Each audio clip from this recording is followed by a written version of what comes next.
চট্টগ্রামের এনায়েত বাজারে পাওনা টাকা চাইতে গিয়ে ব্যবসায়ী নিহতের ঘটনায় মূল অভিযুক্তকে গ্রেপ্তার করেছে র্যাব। রাতে চট্টগ্রামের চন্দনাইশের মামাবাড়ি থেকে তাকে গ্রেপ্তার করা হয়। দুপুরে এক সংবাদ সম্মেলনে র্যাব জানায়, অভিযুক্ত সানি 1 মাস আগে আকাশ ঘোষের মোবাইল সার্ভিসিংয়ের দোকানে একটি মোবাইলের ডিসপ্লে পরিবর্তন করে। এ সময় 1500 টাকা বাকি রেখে যায় অভিযুক্ত। সেই টাকা নিয়ে দীর্ঘদিন বাহানার পর বৃহস্পতিবার আকাশকে ডেকে পাঠায় সানি।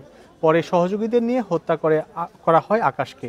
অভিযুক্তদের বিরুদ্ধে মাদক ব্যবসায় জড়িত থাকার অভিযোগ আছে, তবে হত্যার ঘটনায় মাদকের কোনো সংশ্লিষ্ট নেই বলে জানিয়েছে র্যাব।